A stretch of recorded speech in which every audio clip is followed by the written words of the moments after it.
হ্যাঁ, সালাম দিয়ে শুরু করেন। আসসালামু আলাইকুম, আমি ডক্টর ইরফান আহমেদ। আমি বাংলাদেশের মেডিকেল বিশ্ববিদ্যালয়ের একজন রেসিডেন্ট। আমি আপনাকে দুটো দিকটা সামনের দিক থেকে একটু পরীক্ষা করে দেখবো আপনার কোনো ব্যথা দেবে না, যা আপনার চিকিৎসার জন্য সহায়তা করবে। এটা বলে আমরা পেশেন্টের অনুমতি নিয়ে if is a female patient, যদি ফিমেল পেশেন্ট হয় I need proper scanning and female attendant. As a male patient আমরা শুরু করব। অন ইন্সপেকশনে আমরা কী দেখবো? Shape of the chest and there is any surgical scar mark is present or not. তারপর হচ্ছে any engorged vein, visible pulsation, আর হচ্ছে intercostal introit আছে কিনা, আর হচ্ছে subcostal and supraesternal decision আছে কিনা, এগুলো ইন্সপেকশনে দেখে নিলাম। পালপেশনে আমরা আচ্ছা হ্যাঁ, এটা অবশ্য বলছে রেসপিরেটরি রেট আমরা জেনারেল এক্সামিনেশনে দেখে নিই। অবশ্য রেসপিরেটরি সিস্টেম যদি বলে তাহলে পেশেন্টের পায়ের দিক থেকে অথবা আমরা এখান থেকে ইন্সপেকশনে রেসপিরেটরি রেটটা পেশেন্টের কাউন্ট করে নিলাম। এখন হচ্ছে পালপেশনে এখানে আমরা গলার দিক থেকে শুরু করি। গলার দিক থেকে আমরা central position of the trachea এইভাবে দেখে এই central position of the trachea, তারপর হচ্ছে চেস্ট রেসপন্সিবিলিটি, তিনটা জায়গায় আমরা দেখব। এইভাবে শ্বাস নেবে, এইভাবে সরে যাবে। তারপরে এক্সিলার এখান থেকে নিয়ে এভাবে শ্বাস নেবে, এভাবে সরে আসবে এবং একটা নোয়ার এদিকে এভাবে নিয়ে এভাবে শ্বাস নেবে, সরে যাবে। চেস্ট রেসপন্সিবিলিটি দেখার পর আমরা দেখব কি অ্যাপেক্স বিট পাইলাম, না পাইলে লেফট ল্যাটারাল পজিশন করে নেব।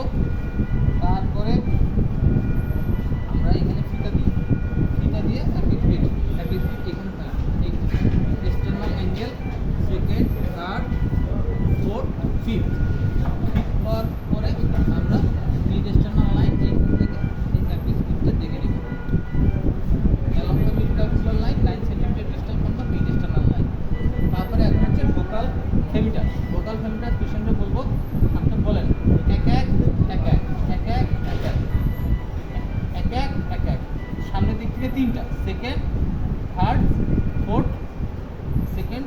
ফোর্থ, আর axillary line anterior axillary line বরাবর তিনটা, এইভাবে তিনভাবে তিন দিকে এক এক।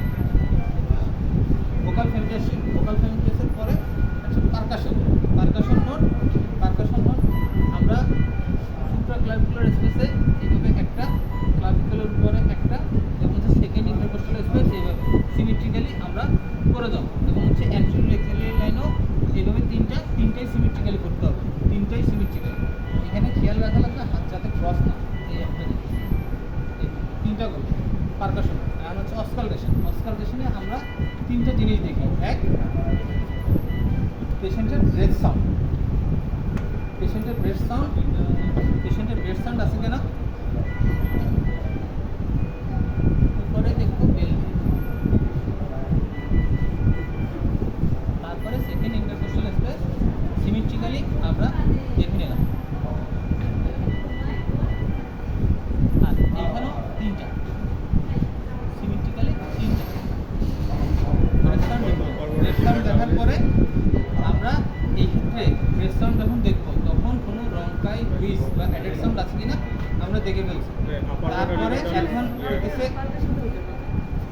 তারপরে হচ্ছে যে ওই আমরা ওই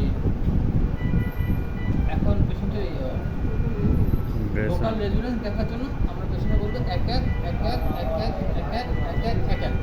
এখন এইখানে আমরা যে জিনিসটা সবথেকে ভুল করি যে আমরা upper border of liver terminus পারকাশনে এই প্রশ্নটা আমরা সবসময় মিস করে দিই। আপার বর্ডার লিভার টার্মিনাস এই ক্ষেত্রেও আমাদের মিস হয়েছে এবং ভবিষ্যতেও আমাদের বারবার এরকম মিস হয়। ঠিক আছে, আপার বর্ডার লিভার টার্মিনাস এখানে আমাদের দেখতে হবে। এখানে ইউজুয়ালি ফোর্থ অথবা ফিফথ বাংলাদেশের জন্য এরকমই পাওয়া যায়। আপার বর্ডার অফ লিভার টার্মিনাস এটা অল্টারেশন হয় যদি নিচের দিকে নামে। কী কারণে অল্টারেশন হবে? সিওপিডি পেশেন্টের ক্ষেত্রে পর পালমোনারি ডিভিশন হয়, এমফাইসিমা থোরাসিস বা এমফাইসিমা জন্য। এখন এটাগুলো আমাদের রেসপিরেটরি সিস্টেম শেষ।